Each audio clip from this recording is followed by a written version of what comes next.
Hello, everybody, and welcome to the newest edition of the Giants Huddle podcast. John Schmeelk with you. Today's guest, New York Giants beat reporter for the New York Post. That's Paul Schwartz, also the host of the Blue Rush podcast. But first, a reminder, the Giants Huddle podcast can be found on all your favorite podcast platforms at giants.com/podcast and the Giants mobile app. Make sure you tell a friend. If you know anybody that's a Giant fan, tell them about the podcast. And if you're an Apple Podcast, please leave a 5-star positive review and check out the other podcasts on our podcast network. Mr. Schwartz, long time no see. It's been a couple weeks, my friend. How are you? I'm good, John, but you know what? We're not off to a very good start here. I think you've already had one inaccuracy, and we haven't even started talking yet. Oh, boy. What did I do? Well, I am the co-host of the Blue Rush podcast from the New York Post, and I don't think we can shortchange my other co-host because it is no other than Lawrence Tynes, the two-time Super Bowl kicker. I think you've heard of him. Yeah, we actually had him on with his former teammate Jeff Eagles a couple months ago. He's the only, the kicker and the holder. Very nice. It's like frickin' frack. Look, Lawrence is the only kicker in history to have two game-winning kicks in a championship game in overtime, which he tells us ad nauseum repeatedly on the Blue Rush podcast. But yes, for the sake of accuracy, I am the co-host. You apparently are the host of this podcast, yes, correct? That is correct. I give no one else credit for anything. It's all me. Is that because you couldn't get a partner? Is that right? Well, yeah. Anyone that works with me more than once or twice generally quits because I'm just that high maintenance. So yeah, that's pretty much how it goes. All right, Paul, before we kind of talk about what's coming, let's just kind of get your take on everything that's happened since the season ended in the last, I guess it would be 10 days or so. And just take us through, what you think, what you've seen, and that'll kind of set the stage as we look ahead. Yeah, a very unpleasant season ended with a very unpleasant string of events. One which was certainly anticipated, that Dave Gettleman would retire. The Giants were not going to bring him back after 4 years. He announced his retirement. He's 70 years old. I would hope and I would think that, look, the guy had a great career in personnel. He was in 9 Super Bowls. He won, 3 Super Bowls with 2 with the Giants, 1 with the Broncos. His last 4 years were not good when he came back with the Giants as the general manager. There's a litany of bad personnel moves, not from a lack of effort, not from a lack of passion. There's just a lot of moves didn't work out right, whether it was bad drafting, bad free agency, and those go hand in hand, right, John? When you always chase the draft in free agency, and that is a recipe for disaster because draft picks are cheap, free agents are not. That's the problem. That's the problem, and Dave Gettleman, got caught kind of chasing that a lot. Look, Dave Gettleman doesn't hire the head coaches, right? He brings them in, and the owners hire them, but Pat Shermer was an issue, and that brings me to Joe Judge. I think we both would have thought last year at this time, Joe Judge is going to be the coach for a while here. Maybe not for 10 years, but for a while. But things spiraled so badly out of control, losing 6 games. Look, around Christmas time, the Giants were going to bring Joe Judge back, even though the record was 4-7. They weren't having a great season. They were going to bring him back. There were no real thoughts of replacing him. But there's always a caveat with that, unless things spiral out of control. And they did. 6 losses, all by terrible scores. Joe Judge's unfortunate 11-minute, you want to call it a rant, answer. I don't even think it was a rant in his mind. It was an answer to why fans should have faith in him. Had a bunch of unfortunate comments in them, and that was not something that ownership liked at all. If he didn't say that, would he still be the coach? No, he would not. If he called for a handoff to Saquon Barkley on that second quarterback sneak, would he still be the coach? No, he would not. But it was an accumulation of things. And I think the main thing is, as John Maris said, when he announced that he was not going to be here, I think there's still a good coach inside Joe Judge. The problem is timing. First of all, fan unrest, if they kept Joe Judge, would have been through the roof. I don't know if the ownership could have handled that. And also, they are getting a new GM. And we all talked about new GM coach who's coming back. Sometimes it just does not mesh right. And the Giants did not feel it was going to mesh right. So they said, let's start afresh. All fair points in terms of what you're talking about there, in terms of starting fresh. So, Paul, let's go here now. The Giants have completed 9 Zoom interviews, or maybe not Zoom, some type of video conference interviews with their candidates. We don't know what's next, if there's going to be more of those, if there's now going to be a group of finalists. As of this recording, we don't have any word on that. And, we were talking before we started, it's tough to really have a good feel for a lot of these guys that they have interviewed. They're all assistants. They haven't been in front of the camera a lot. They haven't been the primary decision makers with their franchise. It's hard to really, know a lot about these guys, which is why the interview process is so important. So your thoughts on the 9 candidates we know about, and, what this process might look like now the rest of the week here as the Giants try to come to their decision. Well, John, interestingly enough, I actually had a small little monitoring device in the room. How'd that work out for you? You know what? The audio crapped out, so I couldn't hear anything. So just my luck, right?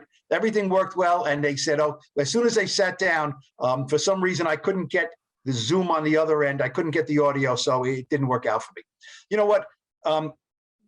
There's of the 9 guys, there's names on the list that pretty much everyone had. You know what I mean? That these are the 2 or 3 top candidates in the GM search. There were some names that other teams are looking at, which people assume the Giants would talk to also. Look, you can't talk to 15 guys. I think it was an interesting list. Most people I spoke to said, look, this is a very solid list. The Giants can't come up with a GM, a good GM out of this group. They got a problem. It was a solid list. There was some guys who've been there for a long time with one team, like Joe Ortiz, right? I think only with the Ravens. There's guys who've been around a little longer with other guys, Joe Shane, Adam Peters, who's been with the Patriots and the Broncos, and now he's with the 49ers. He's a name I heard a lot of good things about. I guess there are a couple of names I would be more surprised than others if they make the second round. And I think the second round will be all live. I think it will be, now you got to know who these guys are. You kind of have to go through 9, cut out maybe 6 or 7 or something, a number like that. Now you got to bring these guys in. I mean, look, we're talking like this. We know each other, right? If this is the first time we met, you cannot, you cannot tell a lot about somebody. So they got to dig in, but they got to do this quick. Other teams are talking to head coaches. They got to get moving here. And Paul, do you figure those would be like full day interviews? Is that your feel? It'll be like kind of one guy a day? Do you think they try to squeeze a couple in one day? I don't think it has to be one guy a day. I mean, I don't think you need 6 hours with these guys. After 2 hours on Zoom or whatever platform they used. I don't know. I don't know the answer to that. If they can knock out 2 in a day,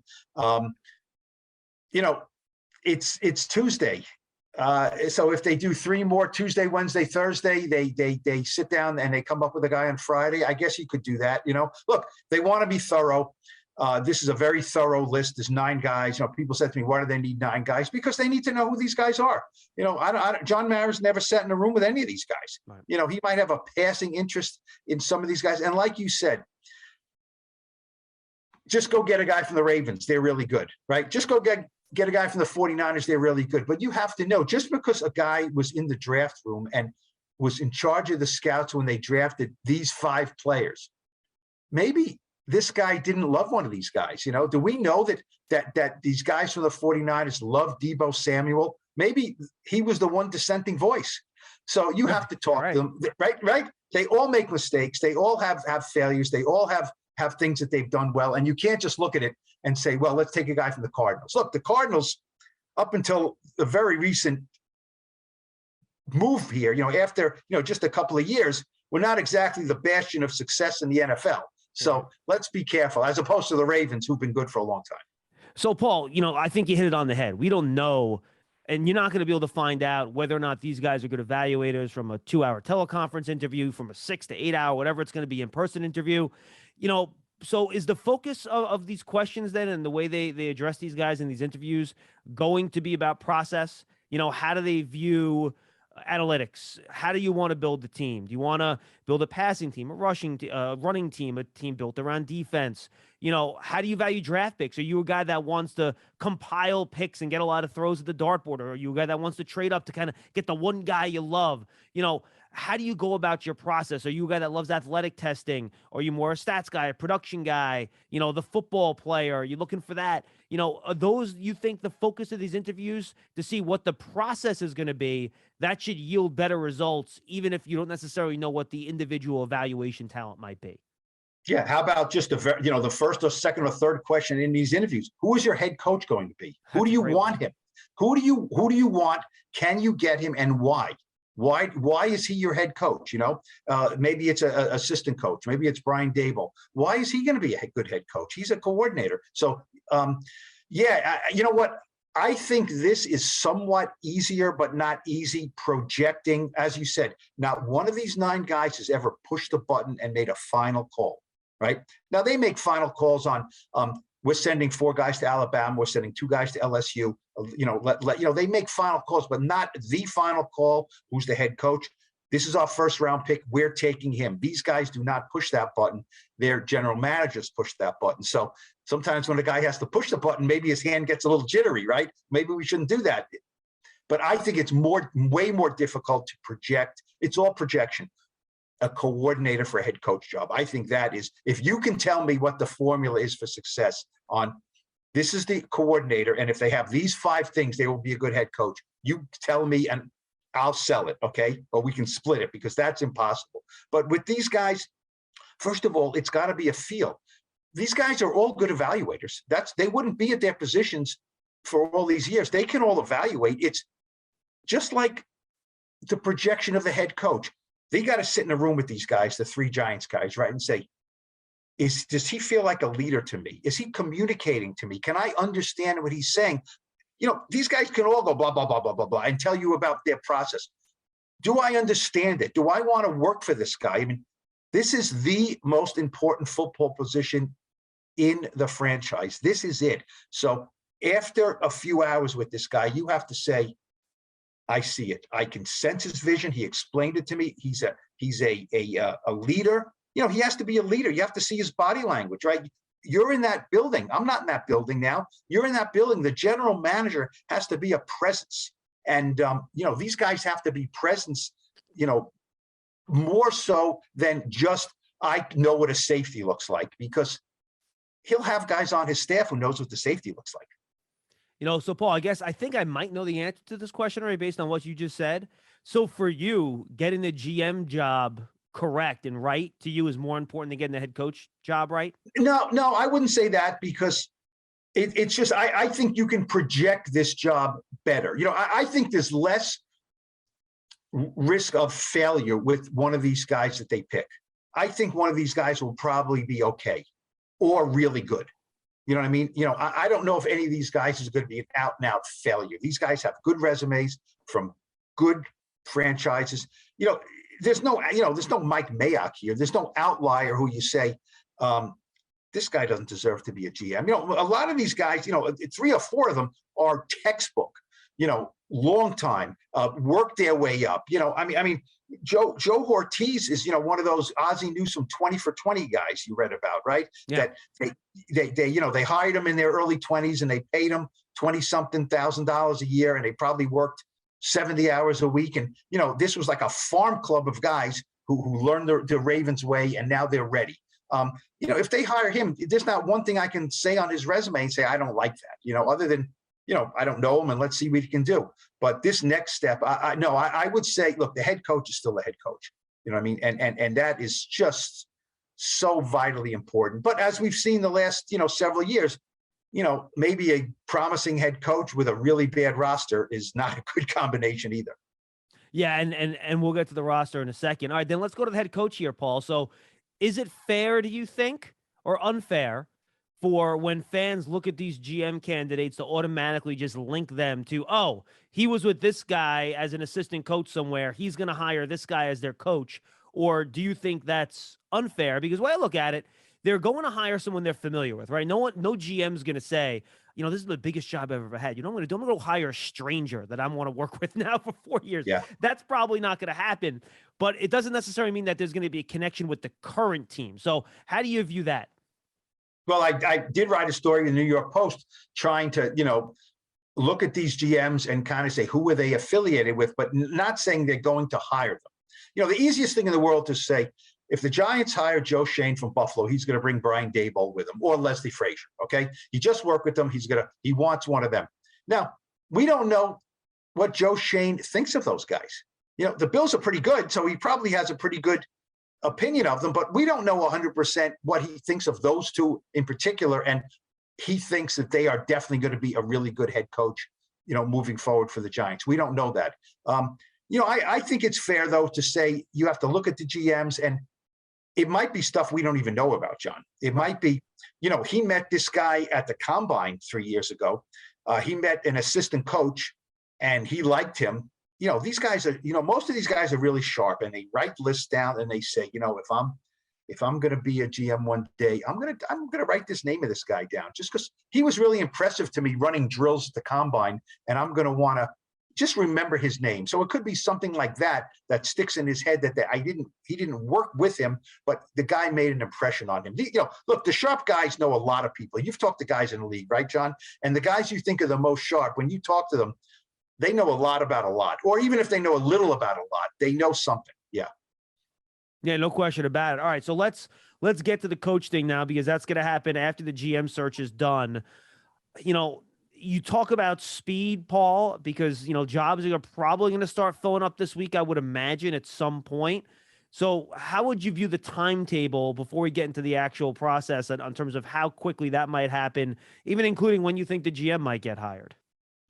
Well, as we said, I think by Friday of this week, we could have a new GM. The Giants could have a new GM. I just think it has to be, at some point you just not just make a decision, but at some point you talk to everybody.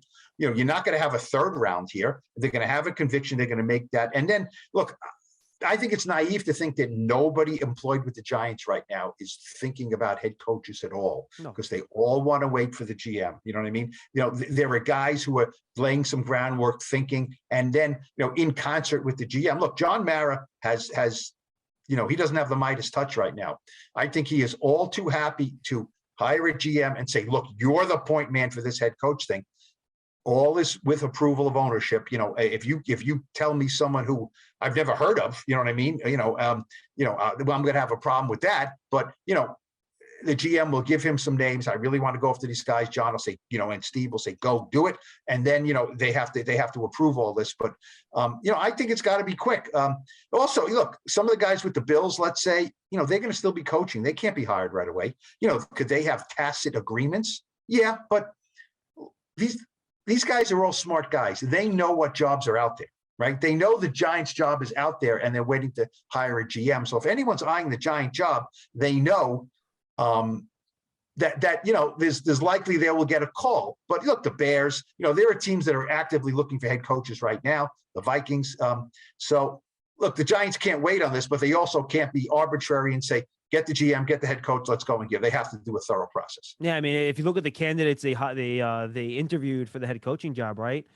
For the GM job, the Bills, they're still playing. The Titans are still playing. The 49ers are still playing. So a lot of those guys are linked to teams that, the games are still going on at the current time. All right, now for the head coach position itself. You know how this goes, Paul. You always go opposite, right?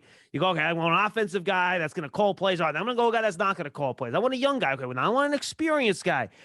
How do you think they're going to approach this? What do you think the priorities are going to be when they do eventually get to the head coaching decision? Well, my guess would be it probably will not be another special teams coordinator. I can feel very, fairly confident with that. Joe Judge is a different one, right? Because you say we hired a defensive guy, we need an offensive guy. We hired an old guy, we need a young guy. Joe Judge was very young. Does that mean they're going to hire an older, grizzled, veteran head coach who has been a head coach previously? No, I can't say that. I do think John Mara probably is a little squeamish hiring a coordinator again, but the GM's going to have a conviction on this guy. And Paul, when you say hiring a coordinator, hiring someone that's going to call the plays. Yeah, well, look, that's the first question, right? Look, the first question for the GM was, second question is, who's your head coach going to be? When they bring the head coach in, you're going to say, okay, you ran a great offense here, right? Who's your play caller? Is it going to be you? Oh, yeah, it's going to be me. It's my offense. So my next question would be, you know what? I don't like this. I don't like this in my head coach, okay? I'm not a big fan of that.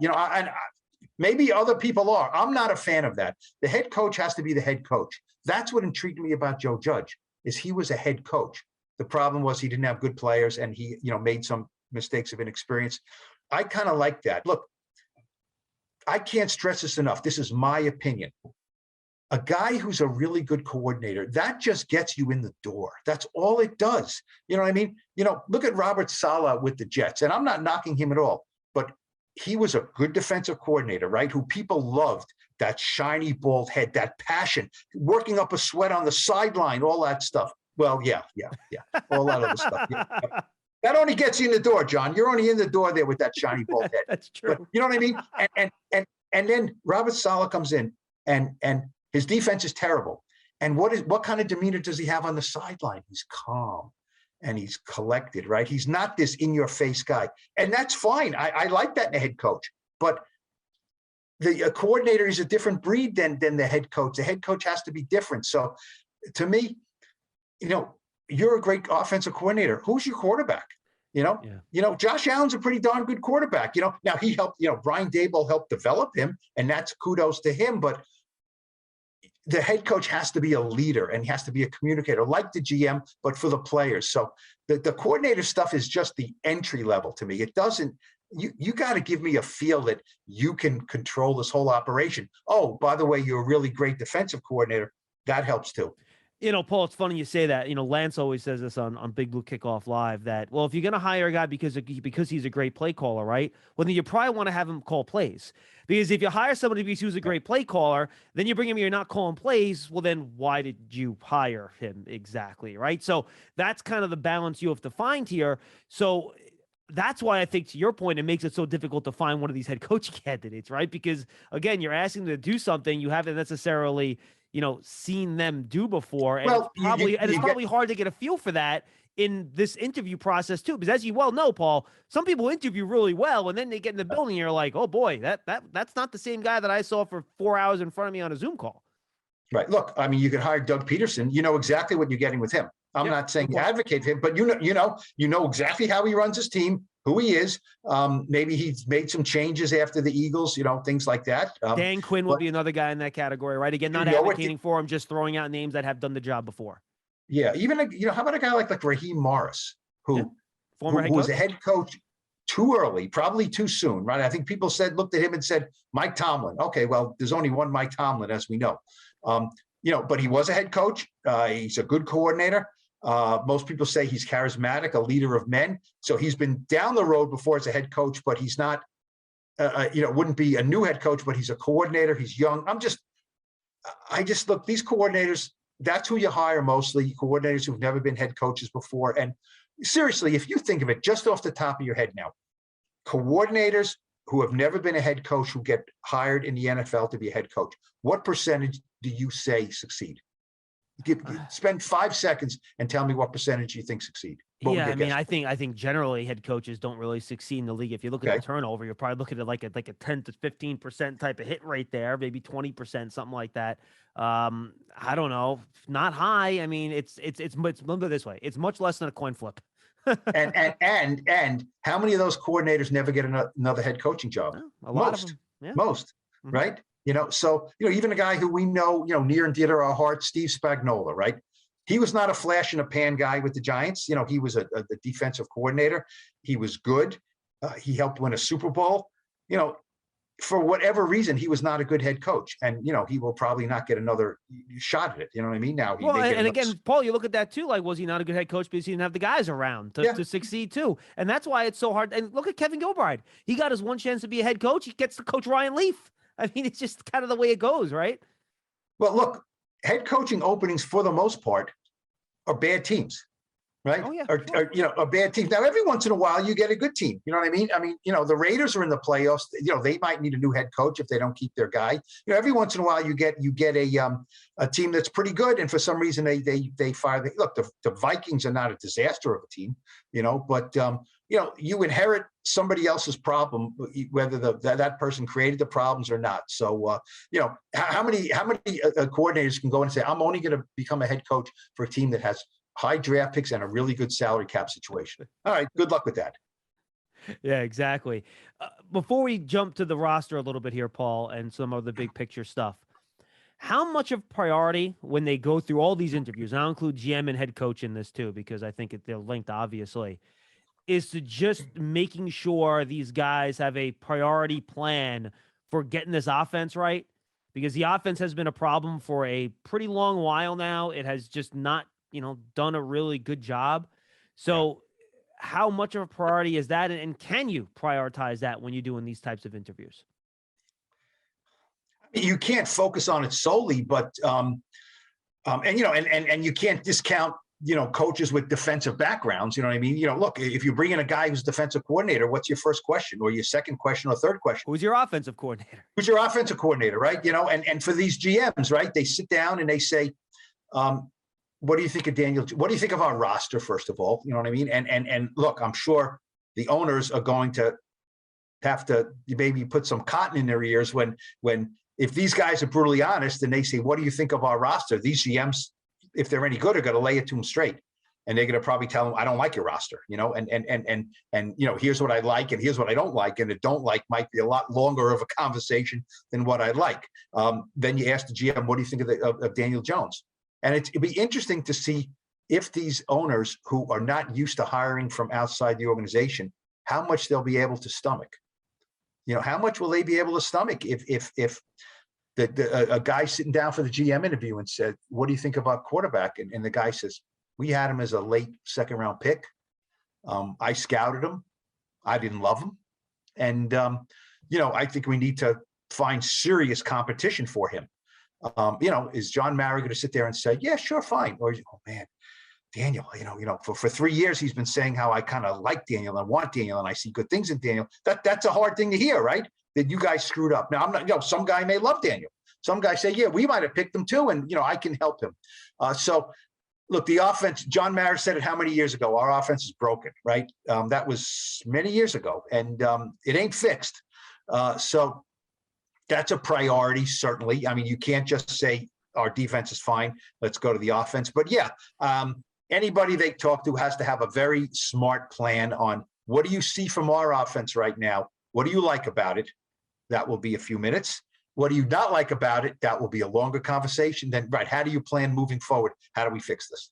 How important do you think it'll be for how they answer the question about the roster? Because to me, I don't think that I wouldn't think that would be a huge, determining factor in terms of who they hire, because you want to let the general manager, if you like him as a guy, you want to let him do what he wants with the roster anyway, right? So how much of an impact do you think that answer would have when they make the decision? Well, see, and this is why that leads me into this is why the keeping Joe Judge or having GM consider Joe Judge. Look, the GM may come in and say, quite frankly, I don't like your roster. Okay, this is a rebuild here. Okay, this is a rebuild. So how much do the ownership have the stomach to hear a GM tell them this is not a quick fix? Okay, I got to come in and get the salary cap in order. I have to, clean out this roster. They talked the last regime about the culture. I don't no idea what the new GM is going to think about the culture, other than the fact that there's a lot of players on this roster who've done a lot of losing, and maybe the GM doesn't like that. So if the GM says some hard things, the owners can say, we've been through this. How can I sell a rebuild and a couple of more years of rebuilding and losing to my fan base? All they've done is lose. GM, and some GMs may come in and say, oh, I think we can get this turned around pretty nicely, in good order. You have some building blocks here. It depends. I don't think any GM comes in and said, look, you got to give me 5 years. We're going to stink. They're competitive guys. They think they can do better than that. But, John, don't you think a GM might come in here and say, this is maybe not ground floor up I have to build, but it's first floor up. You know what I mean? It's first floor up here. I don't think we have a quarterback. We don't have an offensive line. I didn't love the free agent guys that you brought in. GM's got to tell it like it is. And, they have to hear it and they have to take their medicine, or they don't. I don't think they're going to just hire somebody who tells them all the things they want to hear. The whole point of bringing someone from the outside is we need a new perspective. And, the new perspective might be pretty harsh. Yeah, look, I could see it both ways, Paul. I could see a guy coming in saying, well, you know what? You had a lot of injuries. You fixed the offensive line. You get good stuff around Daniel. I think it could work. Then, other guys just don't like working, I think, from a half-built house, right? If you bring an architect in, they want to build with their plans and just do it the way they want. They don't want to take the foundation that's already there and then build on top of it. So I want to fail with my guys. Yeah, I want to fail with my guys. You know what I mean? If I'm going to fail, let me fail with the quarterback I pick. Right. You know what I mean? Not the one that you picked for me who hasn't had a lot of success. I don't want to go down with your ship. I want to go down with my ship if I have to go down. So look, do I think Daniel Jones is going to be on the team in 2022? I do. He doesn't cost a lot of money, and quarterbacks just don't fall from skies. But that doesn't mean the new GM and the new head coach are not going to either draft somebody or bring somebody in who's going to be able to compete with Daniel Jones. Well, and Paul, that kind of brings us to the structure of the roster right now. And you talk about a guy, maybe somebody might want to make a lot of changes. I guess my question for you, based on how this thing is built right now and the players in the roster, the way a lot of the reported contracts are structured, et cetera, aside from the draft capital, which they have a lot of, and you can add good players in the draft, is there really much of an opportunity to remake this roster in a year? Yeah. I mean, I'm not saying remake it to make it a playoff contender, but you can change the roster. Don't you think a lot of this roster is going to be different? Yeah, but I guess my point, though, is that even with the way things are set up here, there's just not a lot of ways to create like a lot of salary cap space, right? Like there's just not a ton of avenues to do that sort of thing, unless you want to further kick the can down the road, which I think for a new GM probably isn't a direction they would want to go. True. You can always create salary cap space. They will cut some people who will create space that will leave some problems down the road. Yes. But look, this team is going to have probably 4 new starting offensive linemen next year. Yeah, possibly. So that is an upheaval, if you want a bunch of young, you know what I mean? So however it's done, it's going to be done. Nobody's going to say, I can run it back with this structure. They can't run it back with the structure. Now, look, you can have maybe 7 guys on defense who come back as starters. Sure. Or 8 guys on defense or maybe less than I think, because usually it's less than I think, but you can have a structure of a defense with Dexter Lawrence and Leonard Williams with 2 or 3 guys in the backfield with Blake Martinez if he comes back. That, yeah, I can see this working on defense, but look, Kenny Golladay is going to be on the team. Kadarius Toney is going to be on the team. They might have an all new tight end room. I mean, like all new tight end room. Fine. I think Saquon Barkley will be on the team. I think, right? Unless the new guys come in and say, look, I mean, that's not my vision. Look, if they hire one of the 49er GMs, is his vision to have 1 star running back? Maybe not, right? Maybe he says, look, that's not the way I want to structure my team. These guys are interchangeable. We use them and abuse them. We bring them in. We they're 3rd and 4th round picks. We bring them in. We get a good offensive line. We grind them. And when they start going downhill, we replace them with somebody else. They're interchangeable. That's not the Saquon Barkley way here right now. So, it depends, and if the 49er guys bring in a coach who has that vision, maybe Saquon Barkley's not on the team. How about the quarterback, Paul? We've kind of danced around it a little bit. You could talk about what you've seen from Daniel in his first 3 years. The 5th-year options coming up this spring. They have to make the decision on that, obviously. And the other thing that we've been talking a lot about on our shows is, okay, let's say for fans that do want to go away from Daniel, what's your alternative here, right? If you want to bring in somebody as a free agent that can really compete, you're looking at a $15 million a year player, probably, right? Something in that neighborhood. You have to get that type of money under the cap to do it, which we talked about the cap situation. That's going to be a tough thing to do. I had Tony Pauline on the Giants Huddle podcast last week, and he says his top rated quarterback in this class is the 28th player on his board. So is this the draft where you want to draft a quarterback? Do you want to trade 2 high draft picks for a veteran? What's the other avenue, the alternative, if you do want to move away from Daniel this year? I just don't think there are any easy answers there. Well, that's interesting what Tony Pauline said, because first of all, there will be a quarterback taken before 28. Right? Of course. There are and you're going to start hearing it, John, pretty soon. Kenny Pickett, or give me another name. Well, you know Paul, what? I can tell you when it's going to start. Every one of these guys, except for one, is going to be at the Senior Bowl. So that's when it's going to start. They're going to, I'm planning on being there, and somebody's going to say, boy, he throws a nice ball. Oh man, he throws good. There's somebody else, right? And he's all showing of a sudden, such good leadership this week, Paul. Great leadership. And I'm not saying he's Josh Allen, but he has some Josh Allen qualities to him, right? Did you see that sidearm throw? I'm not saying he's Patrick Mahomes, but he does some Patrick Mahomes type things. And all of a sudden, whoop, there we go. So, but you know what? I'm having Jordan Love flashbacks right now, by the way. Yeah. But you know what? If you have a guy ranked 28th, right? Maybe you trade up in from the second round, and you go so you don't use 5 and 7 on a quarterback, but maybe in the first pick of the second round, you take a quarterback, right? And you say, well, you know what? It's not just a flyer on him. It's a guy that you have rated as a first round pick. You take him there, and now he's competition. But yeah, I agree. Look, the fifth-year option for Daniel Jones is a non-starter. You can't guarantee him $21 million for 2023. So look, he's got to play it out. He got hurt. Look, hovering over all this is how's his neck. We're assuming his neck is okay and he can function, and Daniel Jones can come back. If not, hopefully that's not the case. Then it's a moot point. But yeah, you can't do anything but here. Anyone but. Daniel Jones, anyone but him. You know what I mean? We don't want we don't want Joe Judge. Anyone but Joe Judge. Who? You have to have a quarterback lining up behind center in these games. Paul, so, just the one thing that drives me nuts. Anyone but.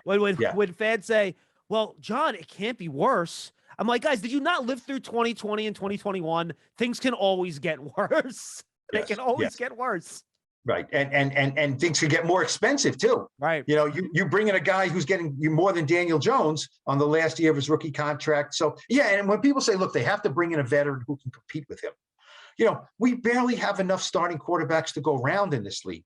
So, I don't know who people are thinking about, and they say, well, you need someone to come in and compete with Daniel Jones. And then you start putting Marcus Mariota. Okay, he's like the classic backup. He was the second pick in the draft. He can do things, and you say, okay, let's run that back. Do you want Marcus Mariota as your starting quarterback for the Giants? That's the only question. Not is he better than Daniel Jones. Do you want him starting at quarterback for the Giants? What level do you think he can take you to? And when I say 2020 and 21, by the way, I meant more like the world. That I meant football. Things can always get worse. Yes. All right. So we kind of look back, Paul, with the first question to just give you your overview. Now, before we wrap it up, let's give me your overview here moving forward. Just kind of what you're thinking, what your thoughts are heading into the offseason, general thing, where things are heading, the Paul Schwartz crystal ball, however you want to answer the question, feel free, have at it. The crystal ball is change. This was this will go, I'm not saying this is going to be a springboard to more greatness, but this is a moment in Giants history because they tried it. They tried it. Gettleman came in to replace Jerry Reese. They brought in Joe Judge, who was an outsider, no question about it. But a GM that they knew, new head coach. This is new. This is 43 years since they brought in a GM with no ties to the Giants, right? 43 years. That's a long time. It's not my lifetime. Believe me, it's not my lifetime, but it's a long time. So there's going to be tremendous change. Look, the new GM is going to come in, and there's people in the front office are going to be moved around, right? He's not going to fire the whole scouting staff because you can't do that, but there will be changes after this draft cycle in the scouting staff and how they do things. Change in the front office. The new head coach will be from outside. Change. It's going to be really interesting. The Giants are going to look different, maybe not on the field next year as far as, the product, but it's going to be a new vision. Ownership had to give up this, and they gave it up, and it's going to be a new vision. So my crystal ball is change. It's going to look different. It's going to feel different. It's going to sound different. Maybe the new GM wants to have bi-weekly press conferences. I don't know. You know what I mean? We've used to these GMs being silent, sphinxes. They never speak. They just these people back there. George Young spoke. Ernie Accorsi, you could walk up to in training camp. You couldn't shut him up half the time. Now, half the time it was about the Mets or the Yankees and fun stuff, but you developed a relationship. So change. It's going to be all new. It's going to be different, and it's going to be hard to follow, I think, at times, because it's going to be hard to connect the dots. And just to follow up on that, Paul, the Overton window, I think I'll use a political term. The Overton window, I think, has widened here, right? We knew while Dave Gettleman was the GM that, certain things were going to stay in place. Things weren't going to change. Even Joe Judge's head coach, you know how he felt about Daniel Jones, for example. So you felt like the Overton window of potential things that might happen was a little bit more narrow, right? Now with a new GM and new head coach, it's just wider. There will be things that shock us. There will be things that shock us. There will be things that we'll talk about on another podcast. Say, holy cow. Holy cow, I thought he was safe. I didn't even think about that. Woo. I mean, we didn't even talk about that for an hour. You know what I mean? And they did it. It's going to happen, and look, the organization needs change. There's no question. They need change. I mean, it needs, and I don't think there's anything too small or too big that's on the table here. And I'm going to give you a chance to have your own Paul Schwartz rant here a little bit. Any misconceptions out there that bother you, Paul, about either how this thing has worked, how this process is, the way the Giants front office functions, things like that? You had a good article a couple weeks ago about that kind of bothers you with how people talk about this, that you think, might not necessarily be accurate or true in terms of how fans think about how the Giants organization functions and is kind of going through with these searches. Do I get 11 minutes? You want to start the clock? These rants are 11 minutes now, right? In length. I'll do it a little shorter than that if I can. Well, it's just look, you said, I have issues about how people perceive this franchise as functioning. Look, I agree, it's dysfunctional. It's not functioning properly, but there's a structure here in place, and I don't think the Giants they're hiring a general manager, and the general manager is going to have great input on the head coach. So the Giants aren't saying, look, we just got to hire someone who's a guru. Let it be the head coach. He can run the show. They're not doing that. That's their structure. That's what they believe in. Look, I know it ruffled a lot of people's feathers just this week when it was announced that John Mara, Steve Tisch are in the room with the interview, and so is Chris Mara. Okay, why is Chris Mara in the room? Chris Mara is, he's really the GM. Look, he's really not the GM. He has no, as John Mara said quite candidly, he has no authority here. Now, that's not quite accurate as far as no authority, but Chris Mara is on the back end of his scouting career, I think. He has good opinions on players. He does not put the players on the draft board. His evaluations go into the report system, and they're in there. So I think people who, the whole Chris Mara aura, Tim McDonald aura, that there are guys in the building that run the show who are related to John, is not accurate. Now, they are relatives of the owner. I get that. And you know what? If I owned a team, I would probably have people that I was related to running, in positions. That doesn't mean they're not worthy of it, and it doesn't mean I'm going to give them undue authority. When you become an owner, you have that right. Okay. Now, but they don't run the team. So I had a problem with that. I did not think that Joe Judge was. Do I think he got a raw deal? Not necessarily, but Joe Judge was told, we're going to be patient with you. Okay, we fired the last two guys we had here after 2 years, Ben McAdoo, less than 2 years. We're going to be patient with you. If you say you need to build this up from the bottom and build up the foundation, and we might not be able to see the progress, do it. You know what I mean? So Joe didn't help himself down the stretch of this year, but he was told you can build this a certain way. And then they said, oh, by the way, we have to get rid of the GM, and now we don't want to have a new coach, an old coach with a new GM, so you have to go. So they cut the rug out, they pulled the rug out from under him a little bit here, a little bit.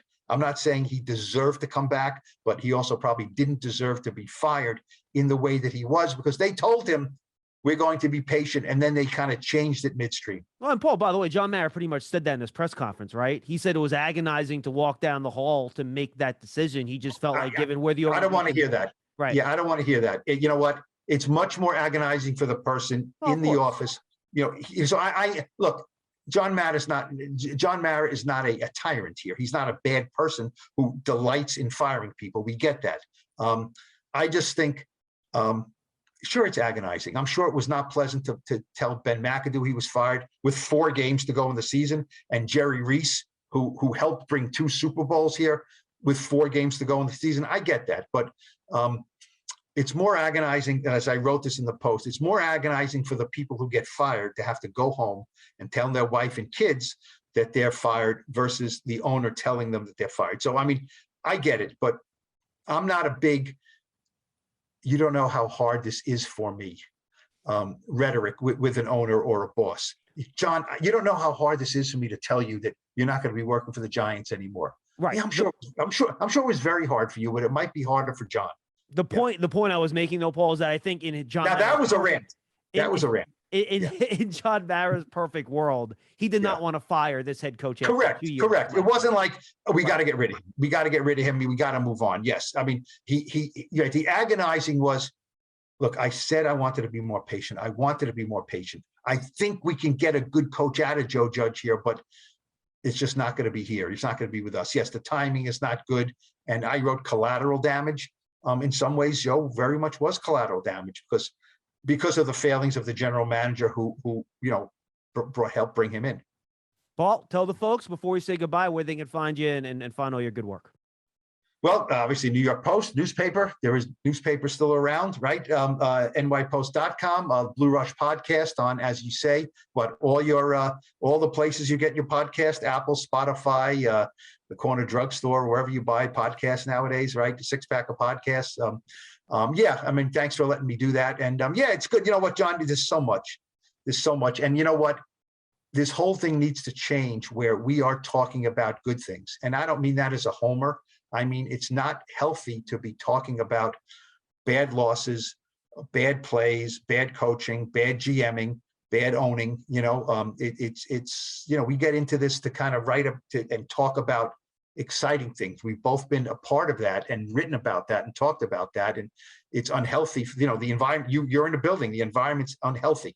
It needs to be fumigated and have them start being a franchise where they start talking about things like you have me on today and we talk about who the Giants play next week and if I think they can go on the road and win a divisional playoff matchup. That's what we're here for. Yeah. Me and everyone else in this building, trust me, would love that to be the case, hopefully sooner rather than later. Paul, good stuff, man. We'll talk to you soon. Thanks, John. That's another episode of the Giants Huddle Podcast. We thank Paul Schwartz for joining us. We'll see you next time, everybody.